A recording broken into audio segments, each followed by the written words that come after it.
जगत सारा क्षणिक है और आत्मा एक नित्य है।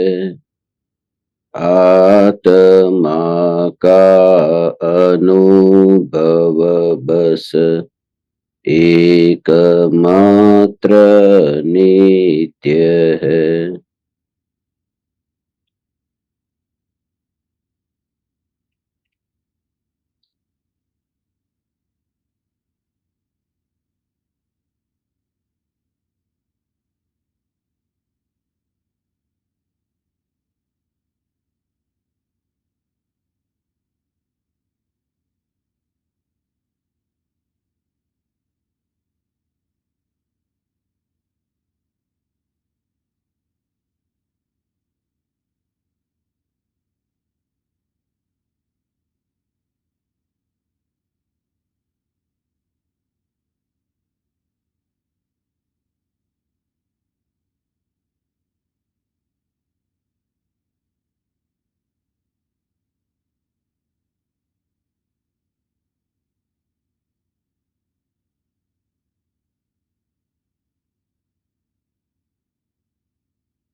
चैतन्य स्वभावी भगवान आत्मा स्वयं ही चैतन्य समयसार है।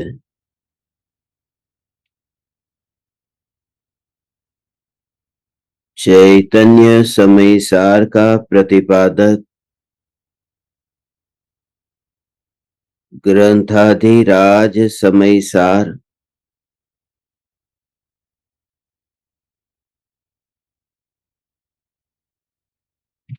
शुद्धात्मा का स्वरूप समझाकर शुद्धात्मा में किस प्रकार से अपनापन होता है, शुद्धात्मा की समझ किस प्रकार से प्रकट होती है और शुद्धात्मा में लीनता कैसी होती है, इस प्रकार से रत्नत्रय का निरूपण करता है।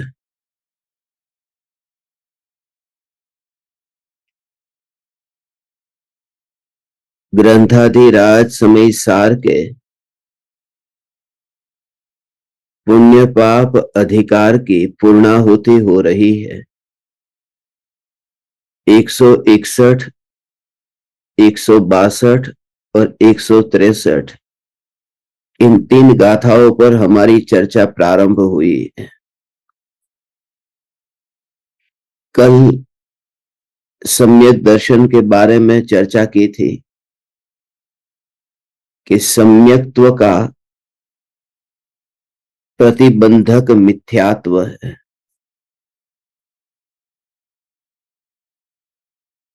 ऐसा जिन वरों ने कहा है। आप देखेंगे तो तीनों गाथाओं में एक बात एक समान रूप से कही है, जिण वरे ही परिकहियम। ऐसा जिन वरों ने कहा है।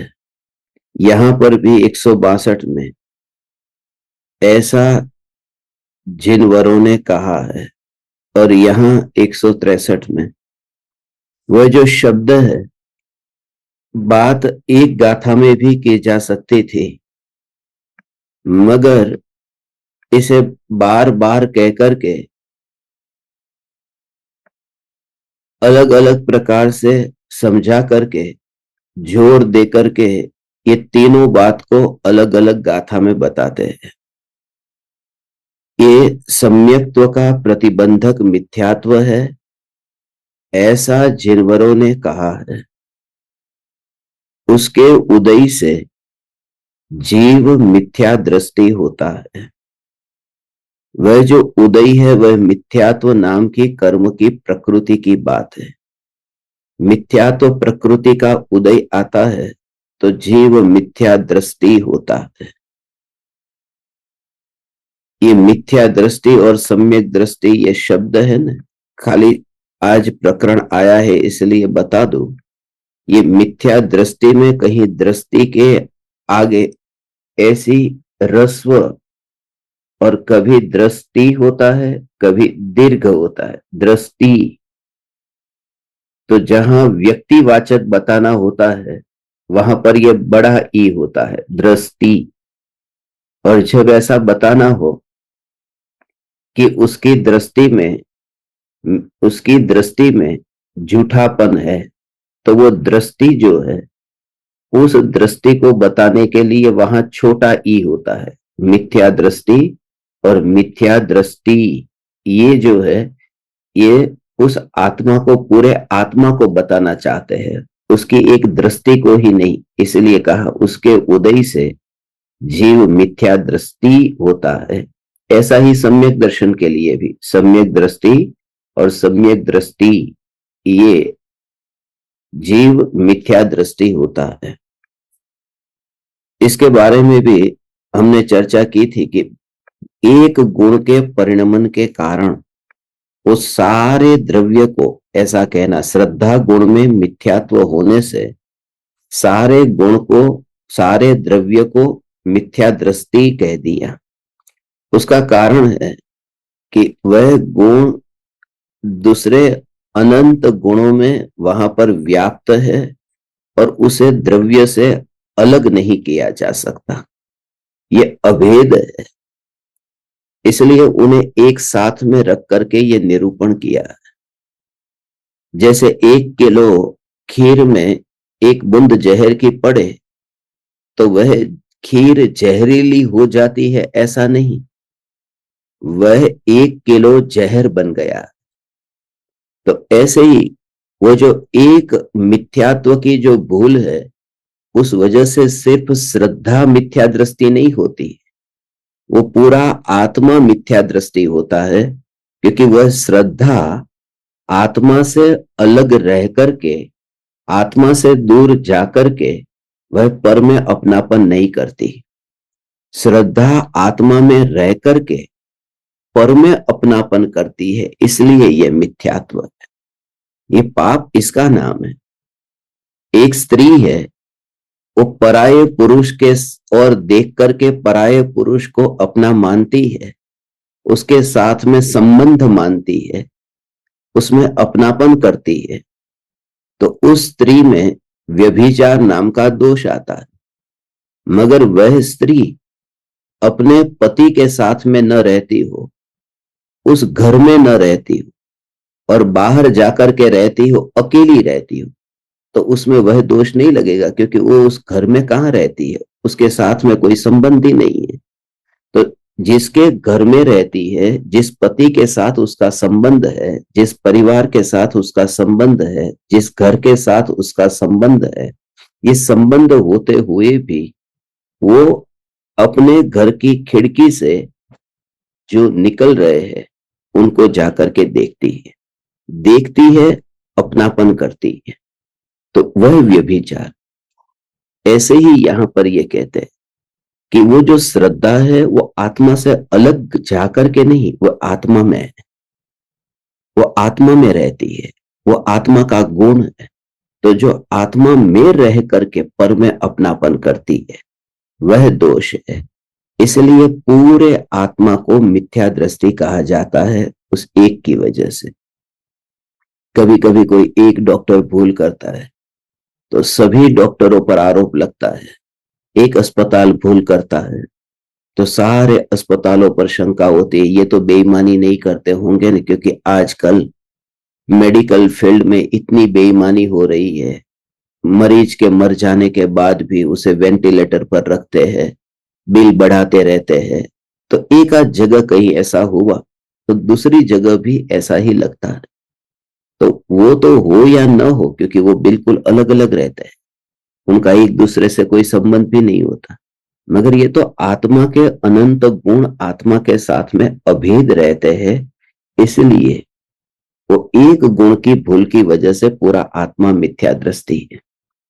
कल श्रद्धा की बात की थी, अभी आज ज्ञान की बात करनी है। ज्ञान में ज्ञान का जो विरोधी है वह अज्ञान है। ये ज्ञान का प्रतिबंधक,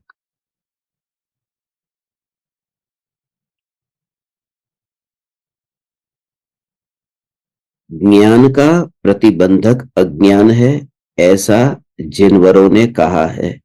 उसके उदय से जीव अज्ञानी होता है, ऐसा जानना चाहिए।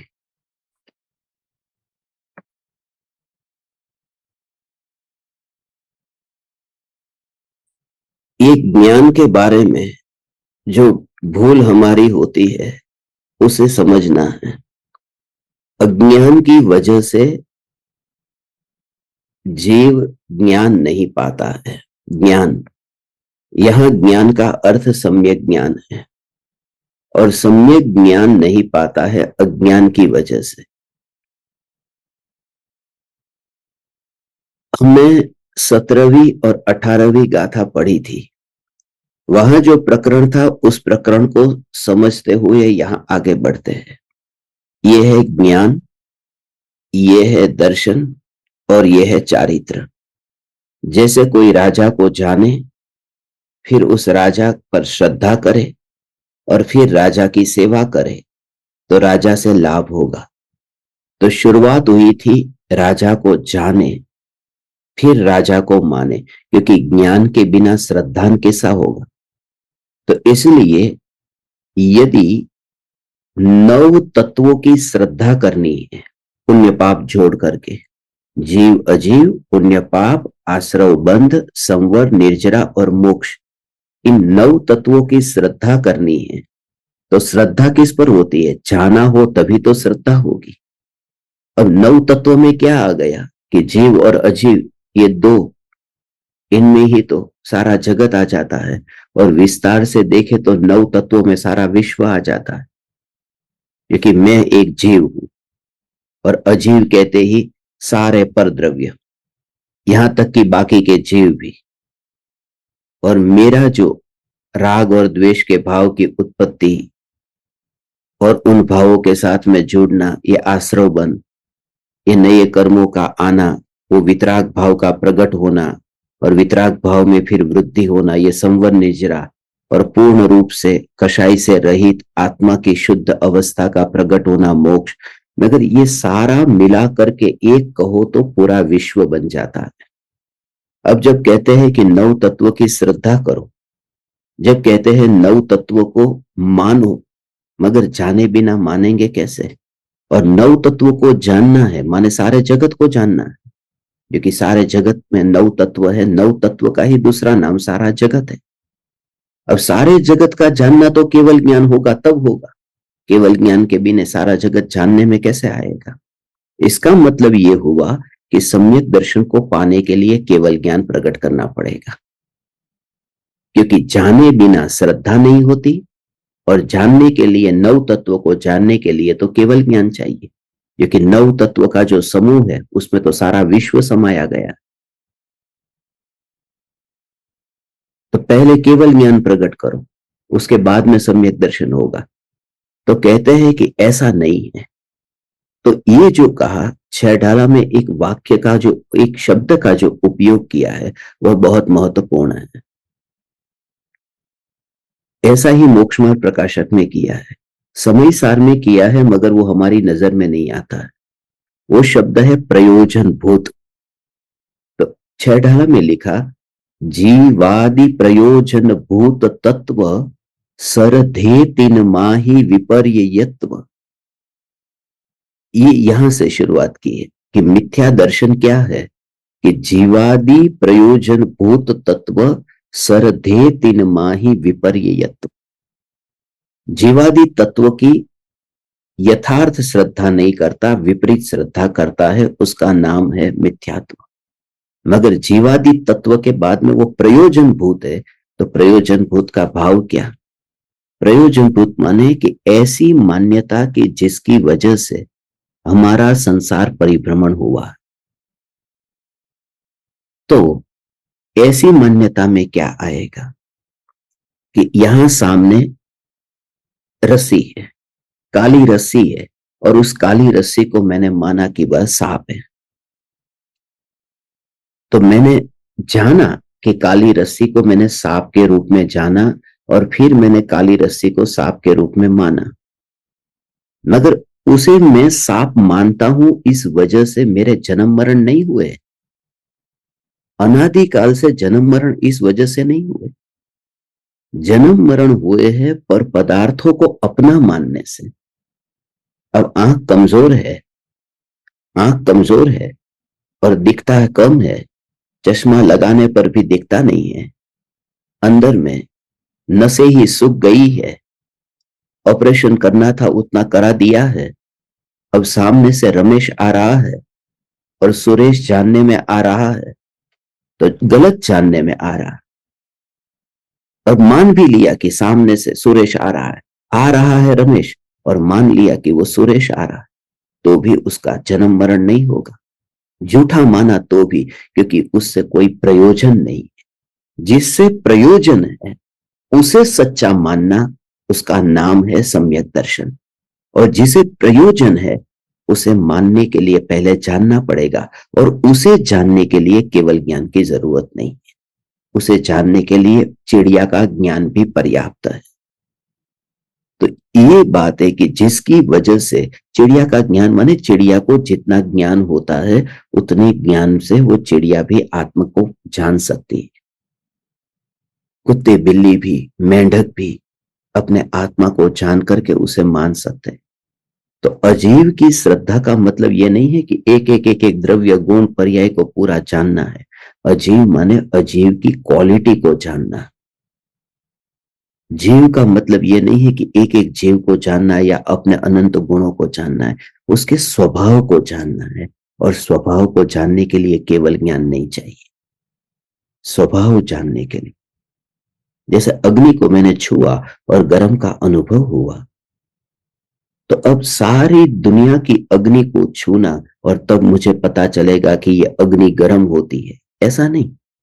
तो स्वभाव को जानने से सारी अग्नि को मैंने जान लिया। इसलिए मेरा जो प्रयोजन है वो प्रयोजन 7 तत्व या 9 तत्व से है, और 7 तत्व 9 तत्व वो स्वभाव की बात है। अभी मोक्ष तो प्रकट हुआ नहीं है, तो मोक्ष को मैं कैसे जानूंगा जो अभी हुआ ही नहीं? ये उसके स्वभाव को जानना, संवर और निर्जरा के स्वभाव को जानना, आश्रव और बंध के स्वभाव को जानना। अब आश्रव बंध तो हमारी पकड़ में हर बार तो आता नहीं है। कभी कभी कितना क्रोध आया, कभी क्रोध, वो हमारी पकड़ में कहां आता है। मगर उसके स्वभाव को पहचान लेता है ज्ञानी कि क्रोध मेरा स्वरूप नहीं है, मेरा स्वभाव नहीं है। इस वजह से क्रोध होने के काल में भी उन्हें कैसा क्रोध है उससे संबंध नहीं है। ये मेरा भाव नहीं है, ये स्वभाव नहीं है। बस यही बात है। अज्ञान का अर्थ है आत्मा को न जानना, और ज्ञान का अर्थ है आत्मा को जानना। इसलिए कहा आत्मज्ञान ही ज्ञान है, शेष सभी अज्ञान। विश्व शांति का मूल है वीतराग विज्ञान। इसने एक आत्मा को जाना, उसने सर्व को जाना। वो आत्मा को जाना माने वो प्रयोजन भूत। उसमें पर को भी नहीं लिया। पहले तो ये लिया कि प्रयोजन भूत तत्वार सूत्र में भी ये जो तत्व का वर्णन किया है उसमें भी वो स्वभाव की ही बात है। जीवा जीवाश्रव बंध संवर निर्जरा मोक्षास तत्वम, वो स्वभाव को बताया गया। इसके अलावा समय सार में ये जो प्रयोजन भूत है ना, प्रयोजन भूत वो निश्चय नहीं की बात है। क्योंकि प्रयोजन और भूत, इस ये प्रयोजन भूत है, ये प्रयोजन भूत नहीं है। तो प्रयोजन भूत, भूत शब्द तो है ही भूतार्थ में, भूतार्थ में भी भूत शब्द है, तो भूत तो है और प्रयोजन शब्द नहीं है। तो प्रयोजन का अर्थ तो होता है अर्थ, उससे क्या अर्थ है हमें जाने दो ना, उससे क्या प्रयोजन है जाने दो ने, उस बात में कोई अर्थ नहीं है, उस बात का कोई मुंह में प्रयोजन नहीं। तो भूत अर्थ का ही दूसरा नाम प्रयोजन भूत है। वो आगे पीछे हो गया शब्द, अर्थ पीछे चला गया, माने प्रयोजन पीछे चला गया। बात यही है कि निश्चय नहीं का जो विषय है वही प्रयोजन भूत है, वही भूतार्थ है। इसलिए 13वीं गाथा में कहा था, भूतार्थ नहीं से जाने हुए नव तत्व है वही सम्यक्त्व है। वो भूतार्थ नहीं माने प्रयोजन भूत तत्व को जानना। ये बात इसलिए कही है कि आपको अपने ज्ञान को भगवान फैलाना नहीं है। कहीं पर भी आपको यदि ये ज्ञान नहीं हो रहा है, आपके शरीर में अशक्ति आई है, तो भी तुम चिंता मत करना। शरीर की स्थिति ऐसी हो गई कि तुमने सुबह खाना क्या खाया था और शाम को याद नहीं रहता, तो भी निराश मत होना, क्योंकि ये ज्ञान जो तुम्हारा घट गया है ना, उस ज्ञान के घटने में तुम्हारे चैतन्य का पुरुषार्थ कहीं पर भी नहीं है। क्योंकि वह ज्ञान तो आत्महत्या करने वाले को नरक में जाकर के भी बढ़ जाता है। नारकी को भव के भव याद आ जाते हैं, पूर्व भव याद आ गया, अब गया था आत्महत्या करके। जन्म से 3 ज्ञान हो गए, अवधि ज्ञान जन्म से हो गया। आत्महत्या करने वाले को ज्ञान बढ़ जाता है। मगर एक बात मैं आपसे कहूं, जैसे दुनिया में धन की वजह से सम्मान मिलता है, बड़े बड़े धनपतियों को, दानेश्वरियों को आगे बुलाते हैं ना, आओ आओ बैठो बैठो, ये बड़े बड़े दानवीर है, उनको जो आगे बुलाते हैं। बड़े बड़े महाराज साहबों की, साधु संतों की ऐसी सभा में, जिन्हें हम मानते हैं कि उन्होंने दान दिया है, वो देते हैं तभी तो मंदिर बनते हैं, तभी तो ये प्रचार होता है, कैसे भी करके किसी ना किसी बहाने से आगे बुलाते हैं, आओ आओ। महिमा ज्ञान की है, ज्ञान वाले को आगे बुलाओ ने, जिन्होंने शास्त्रों को जाना है, पंडितों को आगे बुलाओ। तो फिर पंडितों को बुलाना चालू करते हैं, ये महापंडित है, इसे सब शास्त्र कंठस्थ है, और दोनों में एक सा पाप है, दोनों में एक सा पाप है। कोई धन देने वाले को आगे बुलाता है और कोई शास्त्र को जानने वाले को आगे बुलाता है, इसलिए कि उसके पास धन है, इसलिए कि उसके पास में शास्त्र का ज्ञान है। ये दोनों में बड़ी भूल यह है कि जो आत्मा से अलग है उसकी वजह से उसे प्रधानता दी जा रही है। क्योंकि धन भी क्षण भंगुर और ज्ञान भी क्षण भंगुर, और धन इतना जल्दी जाता भी नहीं है। तुम्हारी तिजोरी में अभी धन है, मानो आग लग गई तो उसे जलने में 5 मिनट तो लगेगी, 2 मिनट तो लगे। कोई चोर आकर के लेके गया, तो चोर जब लेकर के जाएगा तो अपने घर तक पहुंचते पहुंचते थोड़ा तो टाइम लगेगा, कुछ टाइम तो उसे लगेगा। मगर ज्ञान का ऐसा है कि आप बैठे हैं और थोड़ी देर में बस शरीर ऐसा लटक गया कि कुछ भी नहीं पता, अरे ये क्या हो गया। किसी ने सिर पर लोहे का एक एक एक पाइप है लोहे का, सिर पे मारा, एक लाठी मारी कि अरे मैं अपना नाम भूल गया। तो ज्ञान जो है उसके चले जाने में इतना भी टाइम नहीं लगता। ये ज्ञान का मतलब बुद्धि है। इसलिए जो बुद्धिमान व्यक्ति है उसका आदर समाज उसका आदर करता है। मगर तुझे सम्यक दर्शन को पाना है तो इसकी परवाह भी तुझे छोड़नी पड़ेगी। तो बिल्कुल चिंता मत कर, समाज में सम्मान नहीं मिलेगा, ये दुनिया तुझे ज्ञानी की मोहर नहीं लगाएगी। मगर परवाह कौन करता है? बात स्वरूप की श्रद्धा की है बस, क्योंकि तू अकेला ही निगोद में था, अकेला ही यहां आया और अकेला ही जाना है। ये जो चंद लम्हों के लिए ये दुनिया जो तेरे साथ में तेरे पास में खड़ी है, वो कोई भी तेरा दुख दर्द बांटने वाली नहीं है और कोई तुझे अगले भव में साथ देने वाली नहीं है। ये जान करके चेत जाओ, प्रति समय यह जागृति। हे चैतन्य परमात्मा, धन्य भागी है वह जीव जो जाग गया। दृष्टि में चैतन्य तत्व ही दिखता है, और ये शरीर के परमाणुओं में, बस ऐसा ही ये स्वरूप है। वही वही वही वही वही वही वही दिखता है और कुछ नहीं दिखता। ज्ञान ज्ञान ज्ञान ज्ञान। जो नहीं दिखता है वह दिखने लगा, और जो दिखता है वह तो दिखता ही नहीं है। कैसे गजब की बात है ये। जो दिखता है वह तो दिखता ही नहीं है, और जो नहीं दिखता है वही दिखने लगा, क्योंकि वह अनुभव में आता है, उसमें अपनापन है। जो गर्भवती महिला है उसको देखो ना, उसका बेटा, उसका बच्चा अभी पेट में है, उसने देखा ही नहीं है वो काला है या गोरा है, वो अपने पर गया या बाप पर गया है, उसका आकार कुछ भी अभी पता नहीं है। मगर फिर भी 24 घंटे वो अपने बेटे को, बच्चे को देखती है, वो उसे ही देखती रहती है। आंखों के सामने सास है, ससुर है, मामा, चाचा, ये सब रिश्तेदार है, पति है, ये सब लोग आंखों के सामने दिखाई दे रहे हैं। मगर आंखों के सामने दिखाई देते होने पर भी उसे ये कोई भी नहीं दिखाई देते, अपना बच्चा दिखाई देता है। और उसका मूल कारण यह है क्योंकि बच्चा अनुभव में आ रहा है। ये सब अनुभव में नहीं आ रहे, बच्चे को वह फील करती है। बहुत सी माँ कहती है कि बच्चा अंदर लात भी मारता है तो वो थोड़ा थोड़ा फील होता है। तो माँ को अपने अनुभव से पता होगा, तो वो अनुभव की वजह से वो जो नहीं दिखता है वही दिखाई देता है। ये बात मैं आप परमात्माओं से इसलिए कहता हूं कि जब ये ज्ञान, जब तुम्हें जानता है, इस कंप्यूटर की स्क्रीन को जानता है, उसे जानते समय भी यह ज्ञान ज्ञान की अनुभूति में व्यस्त है भगवान। यह ज्ञान ज्ञान के अनुभव में ही है, इसलिए क्योंकि तुम तक वो जाता नहीं है। उस माँ का हाथ कहां तक है? अपने पेट पर, अपने पेट तक ही वह हाथ घुमाती है। अब सामने इतने रिश्तेदार है, वहां तक उसका हाथ जाता ही नहीं है। और हाथ की बात भी दूर, वो पेट से ही लात का पता कैसे चला? बेटे ने मां के पेट में वो जो लात मारी उसका पता कैसे चला? हाथ लगाया तब नहीं पता चला, अंदर ही पता चलता है। मैं ये तुमसे कहता हूं, अंदर ही पता चलता है। ये तुम्हारा जीवन का अनुभव, तुम्हारा देह का अनुभव, तुम्हारा न्यायक के अनुभव के लिए कारण बन सकता है। विधि यही है, प्रक्रिया यही है, अंतर की गहराई में जाने का प्रयोग यही है।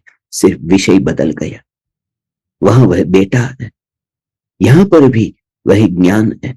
वह बेटे का जन्म होने वाला है, और यह ज्ञान है जो कभी जन्म लेता नहीं, कभी मरता नहीं। ये जो अनुभव होता है, उस वजह से ही सब जगह पर वो इंद्रिया तो अनुभव में आई नहीं, ज्ञान अनुभव में आया। वो ज्ञान की अनुभूति से ही वह दशा पाई है। हे चैतन्य परमात्मा, you just realise it, you just realise it. जो नहीं दिखाई देता है वही दिखता हुआ हो गया, और जो दिखता है वह अनजाना हो गया। इसलिए दुनिया को दिखता है कि ज्ञानी ये भारत में है, ज्ञानी ये परदेश में है। वह देश और परदेश में होते ही नहीं है, क्योंकि वह स्वभाव का अनुभव जब होता है ना, तो स्वभाव के अनुभव में देश और परदेश जैसा कुछ भी नहीं होता। हे तीन लोक के नाथ परमात्मा, तू वही है। इसलिए रंज मात्र भी इस श्रद्धा के बल पर मैं तुमसे कहता हूं। जो लोग कहते हैं कि परदेश में जाने से विचार बदल जाते हैं, परदेश में रहने से हमारे भाव बदल जाते हैं, मलिन वृत्तियां पैदा हो जाती है। मलिन वृत्तियां, कचरा तुम्हारे अंदर है, इस वजह से परदेश के प्रति तुम्हारा द्वेष है, इस वजह से तुम्हें अपने देश के प्रति राग है, इस वजह से। और हर एक व्यक्ति का यही कहना है, मेरा देश सबसे ऊंचा, झंडा ऊंचा रहे हमारा। भारतीय कहता है मेरा, पाकिस्तानी कहता है मेरा, बांग्लादेशी कहता है मेरा, फिर वह अमेरिका और रशिया भी क्यों ना हो, बस मैं।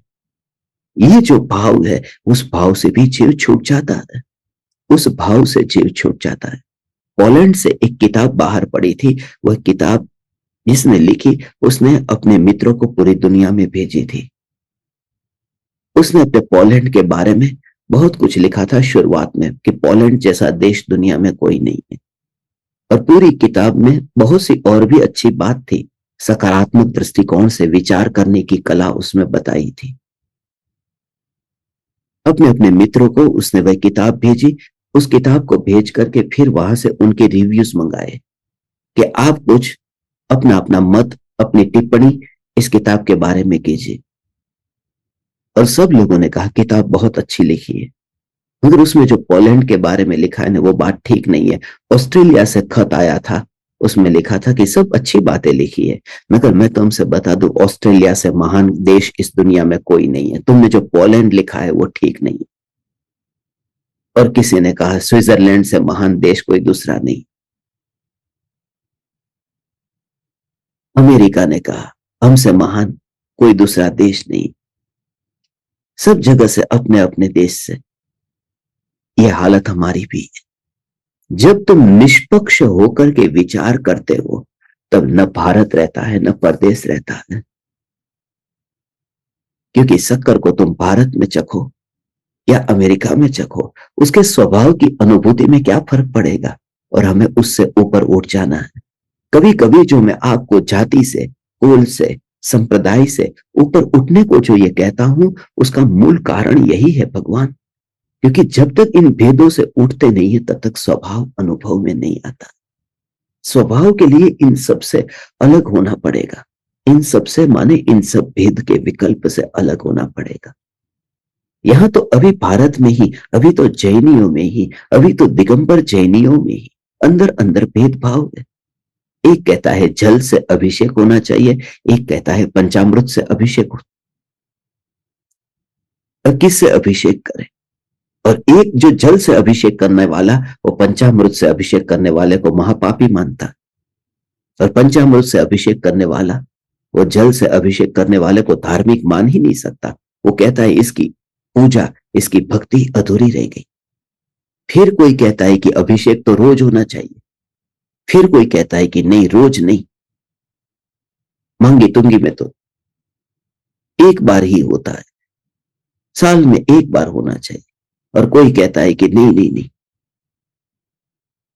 बाहुबली कुंभोज में तो कितने 6 साल में एक बार होता है। नहीं नहीं नहीं नहीं, श्रवण बेलगोला में तो 12 साल में एक बार होता है। अब सबके नियम अलग अलग है। अब किसका मानो किसका न मानो, फिर उसमें भी भेदभाव है। कोई कहता है सफेद कपड़ा पहनकर सफेद धोती दुपट्टे में होना चाहिए, और कोई दूसरा कहता है कि केसरी रंग के कपड़े में पीले रंग के अंदर ही होना चाहिए। कोई कहता है नारियल सफेद होना चाहिए, कोई कहता है कि वह पीला होना चाहिए, केसरी होना चाहिए। और उसमें भी जब चैन न पड़ा, उसमें भी चैन न पड़ा, तब उसका भी मजा हमने भगवान में भी ले लिया। कोई कहता है खड़गासन वाले होने चाहिए, कोई कहता है पद्मासन वाले होने चाहिए। हम में भेद था, उस भेद को वहां तक भी ले गए कि खड़गासन वाले या पद्मासन वाले। हे चैतन्य परमात्मा, इन सब से मुक्त होना न भरत का विकल्प है, न विदेह का विकल्प है, न आर्य का विकल्प है, न अनार्य का विकल्प है, न भारत का विकल्प है, न टर्की का विकल्प है, न सूतक का विकल्प है, न पातक का विकल्प है, न गंधोदक को ललाट पर लगाने का विकल्प है, न गंधोदक को आंख पर लगाने का विकल्प है। भगवान के उस पावन गंधोदक को कहां लगाओ? यहां पर लगाओ या यहां पर लगाओ? जिसने पा लिया है वह जीव इतना निष्पक्ष होता है।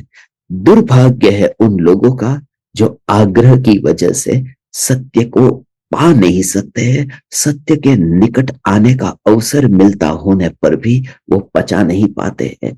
नहीं तो जीसस क्राइस्ट की तरह आज पूरी पृथ्वी परम कृपालु देव की उपासक होती। यदि आग्रह से ये दुनिया मुक्त हो गई होती, तो परम कृपालु देव से वो उनके चरणों में बैठी होती। क्योंकि जीसस क्राइस्ट ने तो सिर्फ इतनी बात बताई थी ना कि तुम्हारा थोड़ा संकट दूर हो जाएगा। कोई भी भूखा हो, उसकी जाति को मत पूछो, उसे खाना दो। किसी के पास कपड़े नहीं है तो उसे कपड़े दो। जीसस ने तो इतना ही कहा था ना। जीसस ने बाहरी जरूरत को पूरा करने के लिए कहा था ना। मगर फिर भी भेद हो गए ना। जीसस दो नहीं थे, मगर ये कैथोलिक, ये प्रोटेस्टेंट और ये ऑर्थोडॉक्स, ये आए कहां से? मैं आपसे कहता हूं कि परम कृपालु देव ने रोटी की तो बात ही नहीं कही, परम कृपालु देव ने कपड़े देने की तो बात ही नहीं कही। परम कृपालु देव तो ये कहते हैं, सभी प्रकार के आग्रह से मुक्त होकर के बस स्वरूप को जो समझता है वही जीव सत्य को पाता है। इसलिए बार बार ये निश्चय दृढ़ करो, और ये तभी तुम कर पाओगे यदि तुम थोड़ी मृत्यु को अपने जीवन में डालोगे, तो ही तुम देख पाओगे। किसी और पर आरोप मत लगाओ। ये जो ज्ञान है, ये अज्ञान है, ये आत्मा का ही है। ये क्रोध है, ये वितरागता है। आप खुद देखो, खून हिंदू का और खून मुस्लिम का नहीं होता, और क्रोध हिंदू का होता है। जब क्रोध आता है, उस क्रोध को किसका कहोगे? हिंदू का, मुस्लिम का, श्वेतांबर का क्रोध, दिगंबर का क्रोध? क्रोध तो आत्मा के अंदर होता है ना। वो जैन का क्रोध है, वो मुसलमान का क्रोध है। वो क्रोध को स्वभाव से देखोगे तो उसमें कहां पक्षपात है? जब कोई जीव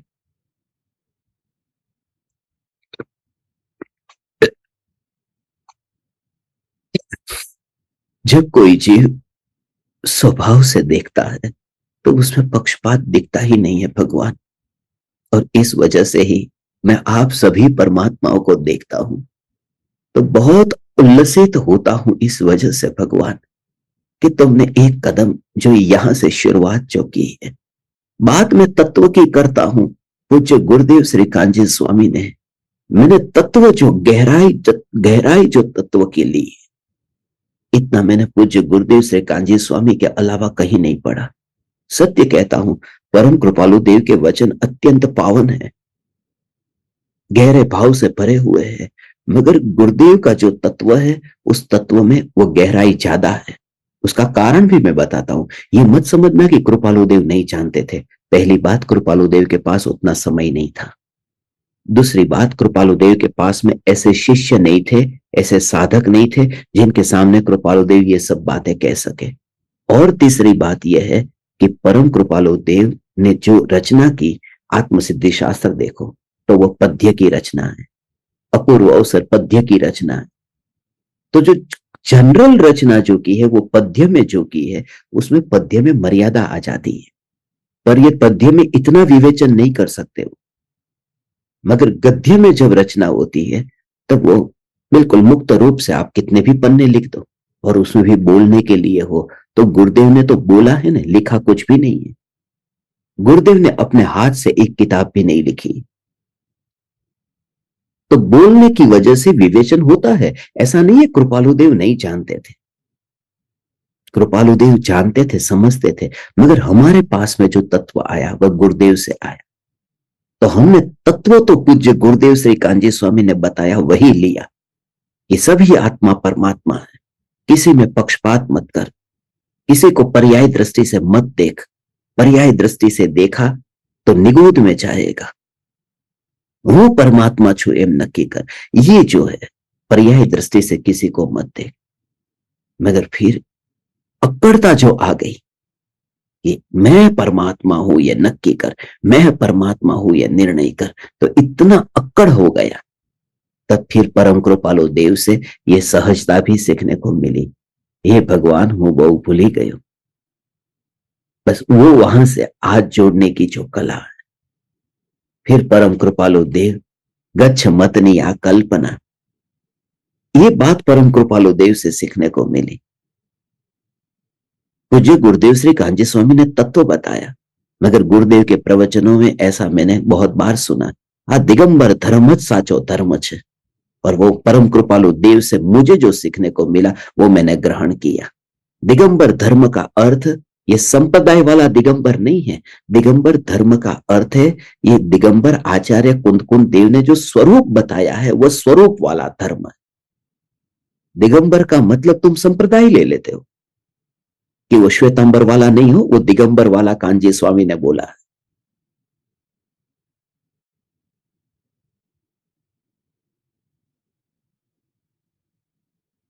परम कृपालु देव के भी गुरुदेव ने इतने गुणगान गाए हैं। हम सब बोलते हैं मगर डर लगता है। बड़े बड़े विद्यालयों में, बड़ी बड़ी स्कूलों में, मैं किसी का नाम नहीं लेता, मगर भारत देश में इतने इतने दिगंबर मंदिर और स्कूल खुले जहां के पंडित परम कृपालु देव का नाम लेते हैं प्रवचन में। प्रवचन में तो बोलते हैं अपूर्व अवसर ये वो क्या रहे आवश्यक, प्रवचन में बोलते हैं, मगर एक भी तस्वीर वहां रखेंगे नहीं, आत्मसिद्धि शास्त्र को वहां रखेंगे नहीं। डर लगता है एक बार यदि ये आ गया ना पूरा, बोलना तो पड़ता ही है क्योंकि अंदर से पता सब कुछ है, मगर एक बार ये शास्त्र आ गया ने तो बरसों से ये जो संप्रदाय के आधार पर ये आश्रम चल रहा है ना पूरा गिर जाएगा। डर लगता है। इसलिए ये बात सुनकर के भी,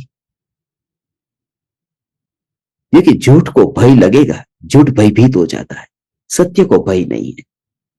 सत्य कहता है ठीक है, सहज रूप से जहां तुमने कुछ गलत किया हो तो वहां पर तुम्हें भय लगेगा। ज्ञानी निर्भय होकर के तत्व का बोध क्यों दे पाते हैं? इस वजह से कोई अपेक्षा ना हो, यहां तक कि थैंक यू ये भी सुनना ना हो।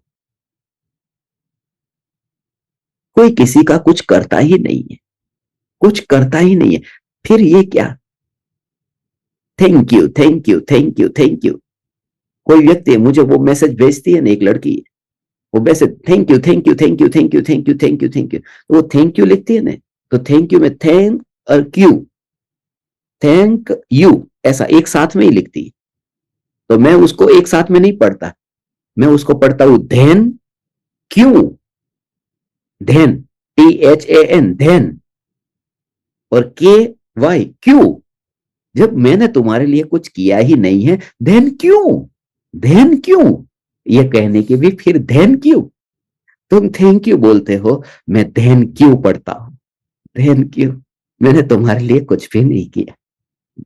हे चैतन्य परमात्मा, धैन क्यों, मैंने कुछ नहीं किया। परम कृपालु देव, परम कृपालु देव जो तत्व की निरूपणा करते हैं, ओ हो, तत्व की निरूपणा जो करते हैं वो निष्पक्ष भाव से कहते हैं। इसलिए श्रद्धा जैन की अजैन की नहीं होती, ज्ञान जैन अजैन का नहीं होता, और चारित्र भी नहीं होता। स्वयं का अज्ञान ही स्वयं के ज्ञान को ढकता है, किसी और पर आरोप मत लगाओ। वो कोई पराया नहीं है। दीपक की ज्योति को ढकने के लिए कौन आता है? कोई दूर दूर से आता है कि रुको मैं कोई कपड़ा लेकर के आता हूं। दीपक का जो धुआं है वो धुआं ही दीपक की ज्योति को ढाकता है। कहीं पराये से किसी को लाने की जरूरत नहीं है, वो धुआं दीपक का है।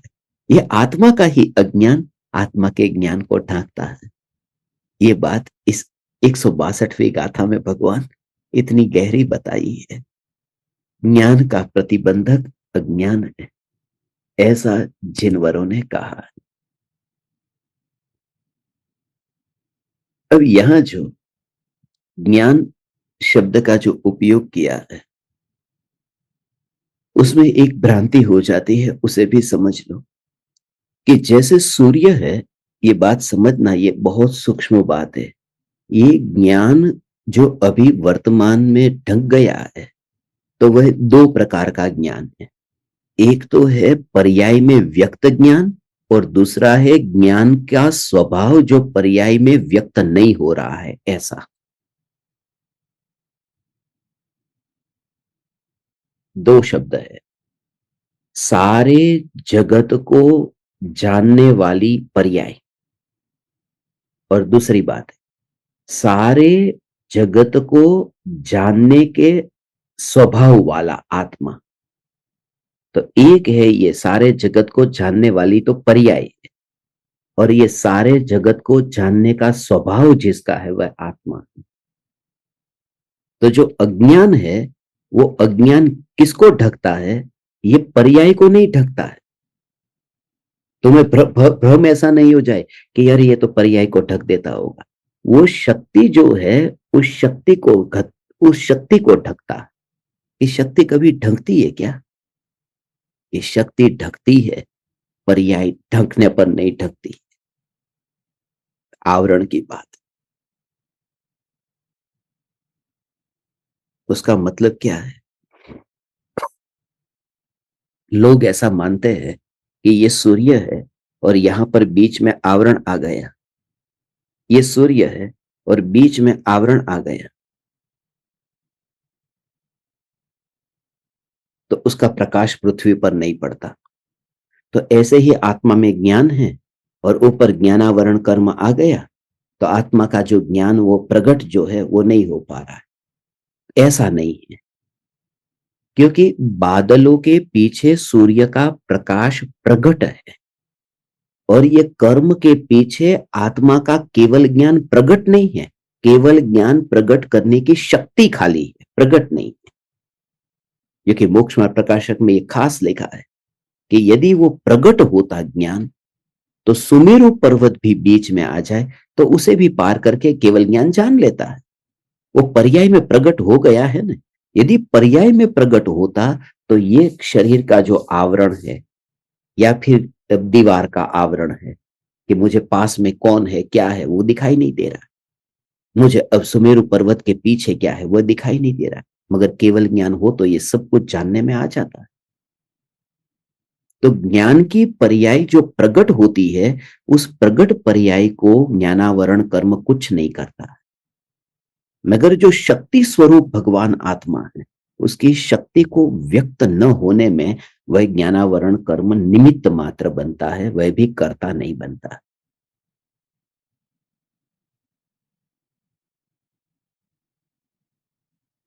इसलिए ये परम कृपालु देव को मानने वाले लोग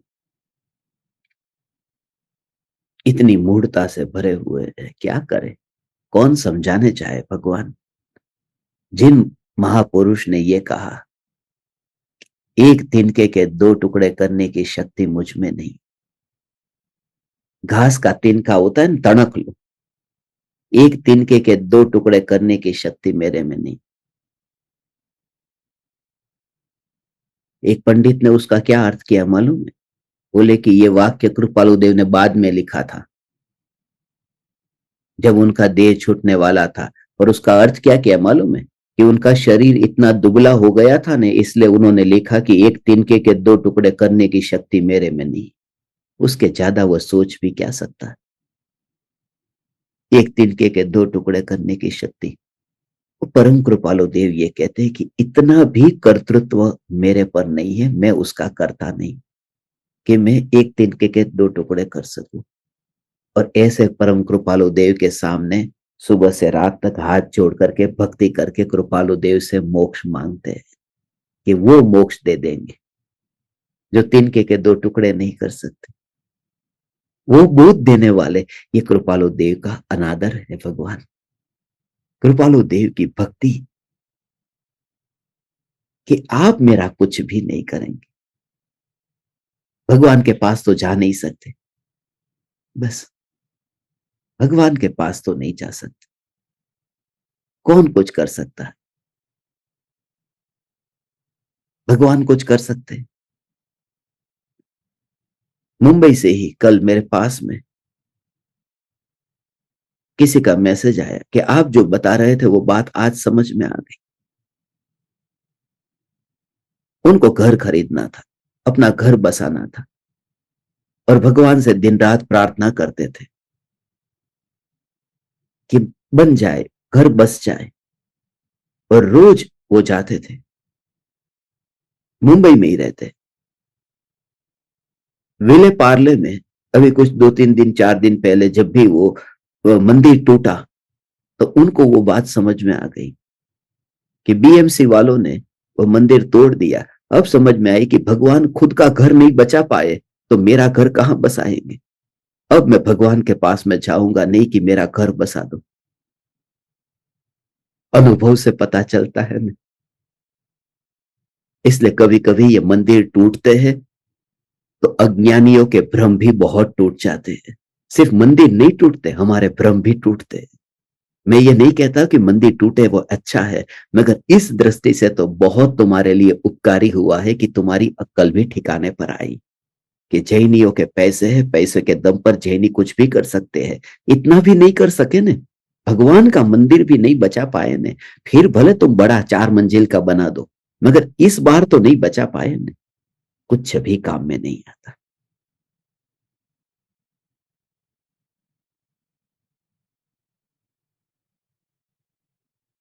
कुछ भी।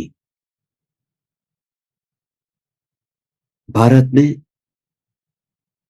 थोड़ी पॉल्यूशन बहुत है, तबीयत खराब होती है, मृत्यु हो जाती है, मर जाते हैं, बहुत तबीयत खराब होती है। मगर यूरोप में, ऐसे देशों में, यहां पर लोग, इतना अच्छा वातावरण है, ऐसा अच्छा हवामान है। कल मैं यहां उतरा, मुझे ऐसा ही लगा, अरे क्या ठंडी ठंडी हवा है, क्या जोरदार वातावरण है। यहां तो लोग सब स्वस्थ रहते होंगे। और सीधा ही मैंने समाचार पढ़ा मोबाइल में कि पोप की मृत्यु हो गई। कि पोप जैसे पोप को भी कोई नहीं बचा पाए। ऐसे यूरोप के देशों में भी। हे चैतन्य परमात्मा, आंखों के सामने जो देखते हैं, उससे बड़े बड़े हमारे अंदर जो भरे हुए भ्रम है, उस भ्रम से हम छूटते हैं। इसलिए अज्ञान का अर्थ है कि वो जो ज्ञान प्रकट होने की शक्ति थी, बादलों के पीछे सूर्य का जो प्रकाश है वह व्यक्त है, और बादल को उसने ढका, बादल से वो ढका गया, व्यक्त को ढका है बादल ने। मगर ज्ञान के ऊपर जो आवरण है, वो बादल जैसा नहीं कि अंदर है और व्यक्त, वो तिल जैसा है कि तेल निकला नहीं है। ऐसा नहीं है कि तेल पड़ा है, तेल है, और तेल के अंदर तेल मतलब एक पात्र में भरा हुआ बंद है। एक कटोरी में तेल रखा है, उसे ढक दिया। एक तो ये बात। और दूसरी बात है, एक कटोरी में तिल है और वहां बंद है। तो दोनों की बात में ऐसा है कि वो जो तेल है, वो तो तिल में जो शक्ति थी वो बाहर निकल गई है। तिल में जो शक्ति थी वो बाहर निकल गई और ढकी हुई। और तिल के रूप में जब है तो वो शक्ति बाहर निकली भी नहीं। तो ऐसा है कि हमारे पास में ज्ञान पर्याय में अभी प्रकट नहीं हुआ।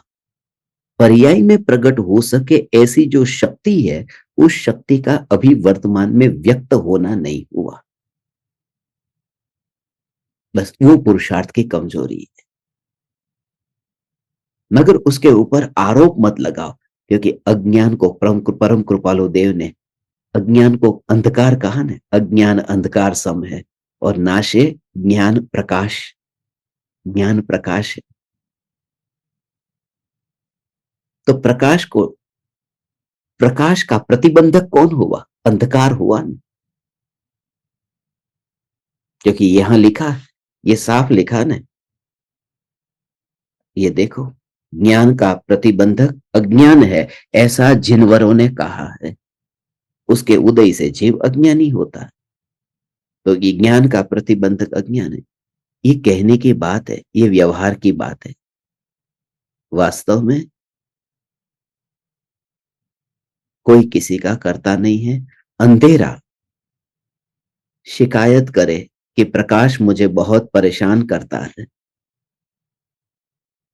ऐसा एक बार अंधेरे ने अदालत में मुकदमा दर्ज कर दिया था प्रकाश के ऊपर कि जज साहब, ये जो प्रकाश है ना, वो प्रकाश मुझे बहुत परेशान करता है। जहां जहां मैं होता हूं मुझे खत्म ही कर देता है, मुझे बहुत परेशान करता है। तो जज साहब ने कहा प्रकाश को हाजिर करो। प्रकाश हाजिर हो। तो प्रकाश को पूछा कि तू अंधेरे को परेशान क्यों करता है भाई? बोले मेरे को पता ही नहीं है कौन सा अंधेरा, मैंने आज तक अंधेरे को देखा ही नहीं।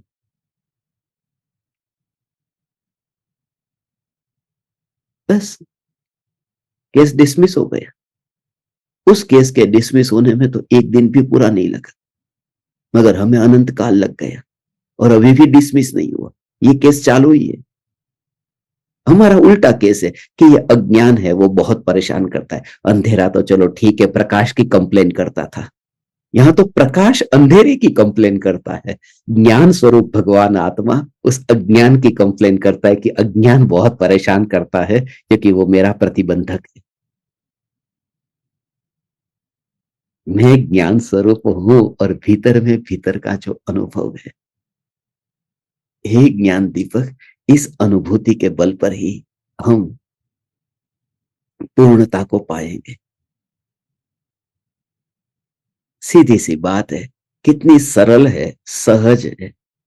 जो भी बात मैंने आपको बताई, आप खुद विचार करेंगे तो आपको पता चलेगा कि इसमें कहीं पर भी कुछ भी कठिन है ही नहीं।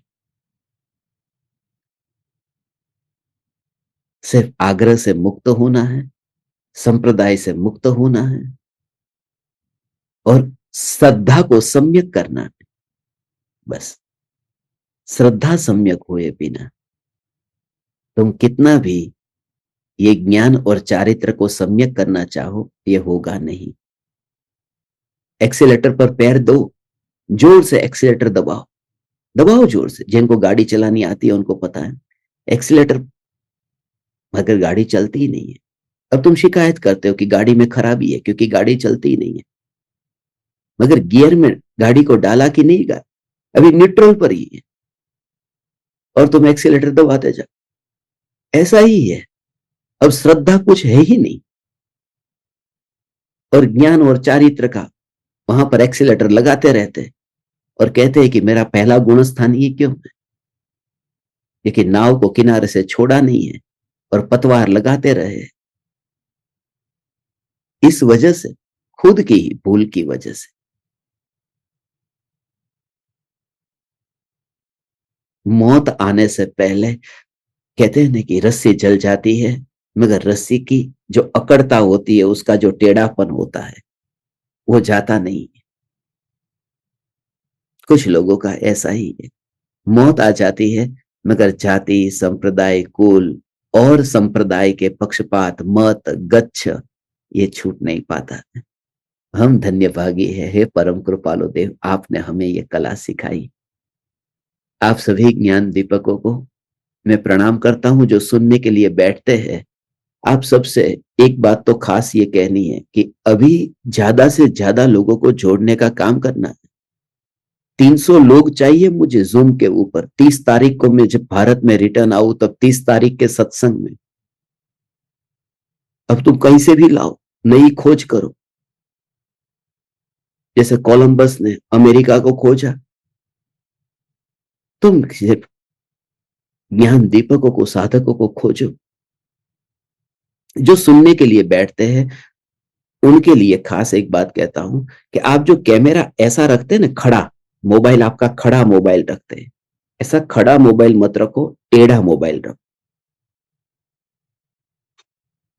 ऐसा मोबाइल नहीं, मोबाइल को ऐसा टेढ़ा रखो। जिससे क्या होगा कि तुम्हारा सही तरह से, हाँ, और किसी को यदि टेढ़ा होने पर भी नहीं होता है तो समझना कि आपने वो रोटेशन वाला जो है ना, मोबाइल में एक होता है रोटेट करने के लिए, तो रोटेट वाला जो है ना, उसको रोटेट करने वाले को लॉक किया होगा, तो उसे अनलॉक कर देना। किसी को बोलना, वो आपको कर देंगे। तो देखो अभी आपके सभी के चेहरे, सभी का बैठना इतना व्यवस्थित लगता है। पहला ऐसा लगता है, दोनों साइड में वो काली पट्टी आती है ना, तो कुछ ठीक तरह से दिखाई नहीं देता। इसलिए सभी लोग अपना अपना कैमरा ऐसा करके रख के सुनेंगे ने, तो बहुत अच्छा दिखेगा, आपको भी पूरा व्यू दिखेगा, क्योंकि बहुत से लोगों को पता भी नहीं होता मोबाइल का। अभी किसी ने रखा टेढ़ा तो उनका चेहरा मेरे को ऐसा टेढ़ा, जैसे मुर्दा लेटा हो ऐसा हो गया, तो उसको आपको रोटेट करना पड़ेगा। भगवान स्क्रीन उसके अंदर वो रोटेट करेंगे ना ऑटोमेटिक, तब होगा। नहीं तो जैसे अभी रात्रि ध्यान प्रयोग होता है और तुम लेट गए ऐसा दिखता है। तो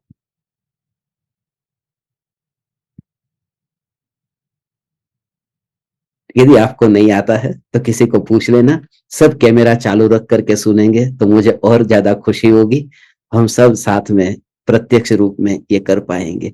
एक बात और, हम सब ज्ञान दीपक एक परिवार है और इस वजह से हमारे परिवार का हिस्सा और मेरा एक हाथ ही जैसे कट गया हो नासिक में, गजपंथा में, ऐसी अभी मैं हालत में हूं इस वजह से हम सब ज्ञान दीपक परिवार नयन जी के लिए एक श्रद्धांजलि समारोह रखना चाहते हैं और उसमें हम सभी जूम पर एक श्रद्धांजलि समारोह का कार्यक्रम रखेंगे। मुझे ऐसा भाव आया है और ये हमारा व्यवहार अवश्य होना चाहिए और ये सभी ज्ञान दीपकों को उसमें बोलने का अवसर दिया जाएगा। वो समय कितने बजे का रखेंगे आज मैं आपको बता दूंगा। आप सब अपना मोबाइल चेक करते रहना। तो उस श्रद्धांजलि के कार्यक्रम में हम उनके आत्मा के लिए भक्ति करेंगे, प्रार्थना करेंगे और खास तो ये कि उनकी मृत्यु से अपने जीवन में साधना में कैसे अब आगे बढ़ना है ये चर्चा करेंगे। उनका परिवार भी इस श्रद्धांजलि समारोह में जुड़ेगा तो सब मिल करके हम प्रार्थना करेंगे। तो इसलिए पहले से आपको मैंने बताया। कल हमारी चर्चा पुण्य पाप अधिकार की अंतिम गाथा पर होगी और उसके बाद फिर हमारी आगे यात्रा होगी।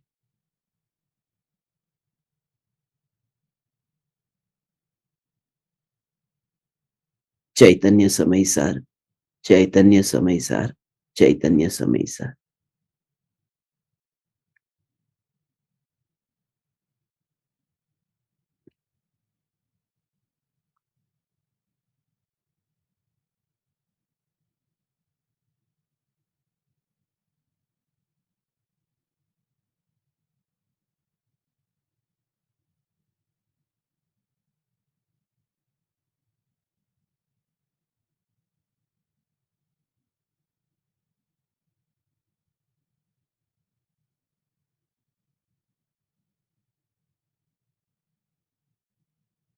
अहो अहो श्री सद्गुरु करुणा सिंधु अपार, इस पामर पर प्रभु किया अहो अहो उपकार, अहो अहो उपकार। देह सहित जिनकी दशा वरते देहातीत, उन ज्ञानी के चरण